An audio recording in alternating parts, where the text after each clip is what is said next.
నేను ఇక్కడ ఒకటే మాట మనం చేసేది ఏంటంటే నన్ను వ్యక్తిగతంగా నిందించినా నేను పడ్డా.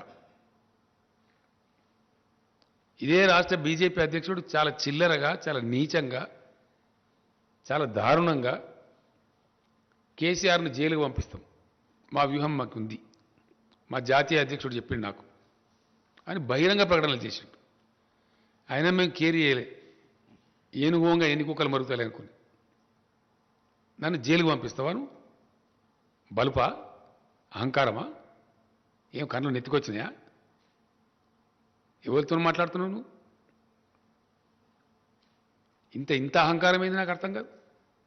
తప్పులు చేసేది మీరు, ప్రజల మీద భారం వేసేది మీరు, రైతులను మోసం చేసేది మీరు, రైతులు పండించే ధాన్యాన్ని కొనంది మీరు.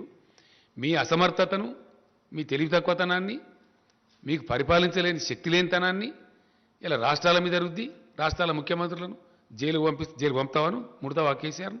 ముట్టు చూడు బిడ్డ, టచ్ చేసి చూడు కేసీఆర్ను. కేసీఆర్ను జైలుకు పంపి నువ్వు ఇక్కడ బతికి బట్టగాడి తిరుగుతా అనుకుంటున్నావా? ఏమి మేము చేతులు ముడుచుకొని కూర్చున్నాం అనుకుంటున్నావా? ఇష్టం వచ్చినట్టు మాట్లాడచ్చునా? ఇష్టం వచ్చిన ప్రచారాలు చేయొచ్చునా? సోషల్ మీడియాలో ప్రచారం, బయట ప్రచారం అన్ని అబద్ధాలు, అన్నిటికన్నీ. మేమేదో డబ్బులు ఇస్తే మేము డైవర్ట్ చేసినట్టు మాట్లాడడం. ఇచ్చిన డబ్బులు మిమ్మల్ని జాదే తెలంగాణ అయ్యాల. అది నేను చెప్తలేను, రిజర్వ్ బ్యాంక్ ఆఫ్ ఇండియా చెప్పింది. It's not my statement. Reserve Bank of India best contributing స్టేట్స్లో the best contributing state is Telangana అని చెప్పింది. మేమిచ్చే డబ్బుల మీద మీరు నడుపుతారు ఢిల్లీ, మీరు ఇచ్చే డబ్బుల మీద మేము నడపలేము.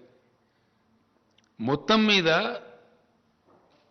ఈ గతించిన 7 ఏళ్ల కాలంలో రాష్ట్రానికి కేంద్రం నుంచి వచ్చిన సొమ్ము కేవలం 42,000 కోట్ల రూపాయలు, ఓన్లీ 42,000 crores. అది అన్ని రాష్ట్రాలకు వచ్చినట్టు మనకు వచ్చింది. మెయిన్గా దానిలో 2-3 స్కీమ్లే ఉంటాయి. ఒకటి నరేగా, రెండవది NRHM, national rural health machine, మూడవది సర్వశిక్షా అభియాన్ అని ఎడ్యుకేషన్. ఇంతకు మించిగా రావు డబ్బులు. ఒక్కరోజు కూడా ₹1 ఇయ్యలేదు. స్టేట్ రీఆర్గనైజేషన్ చట్టం ఏదైతే ఉందో ఆ చట్టం ప్రకారంగా 450 కోట్లు మనకు రావాలి. BRGF funds, backward region development funds ఎగ్గొట్టిండ్రు. అవి తీసుకొని రారు వీళ్ళు, అవి మాట్లాడరు, దాని గురించి మాట్లాడరు.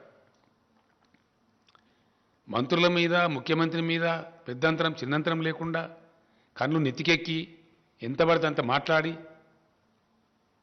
మేము ఎందుకంటే రాష్ట్రం కొత్తగా తెచ్చుకున్నాం, ఎందుకు మనకు పెద్ద కేంద్రంతో అంత పెద్ద అప్ఫ్రంట్ కన్ఫ్రంటేషన్ ఎందుకు, ఒక పద్ధతిగా రాష్ట్రాన్ని సెటిల్ చేసుకుందామని మేము ఓపిక వహించి, సంయమనం వహించి, కేంద్రం సహకరించకున్నా 5 సంవత్సరాలు హైకోర్టు విభజన చేయలే.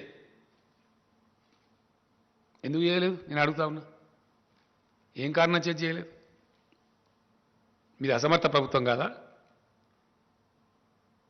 Why did not you separate the high court for 5 long years? What was the intention behind it? రాష్ట్రం వస్తుంది, రాష్ట్రానికి నీళ్ళ వాటర్ రావాలి. మేము అడిగినాం, కేంద్ర ప్రభుత్వాన్ని అడిగే అధికారం మాకు ఉంది కాబట్టి అడిగినాం. సెక్షన్ 3 కింద ట్రిబ్యునల్కి రిఫర్ చేయండి, మాకు వాటర్ తేల్చాలని చెప్తే ఈరోజు తెలుసరు. ఏం కారణం? మీ అసమర్థతనా, మీ అవివేకమా, మీ తెలివి తక్కువతనమా, మీ చేతగాంతనమా? అది చేత కాదు మీకు.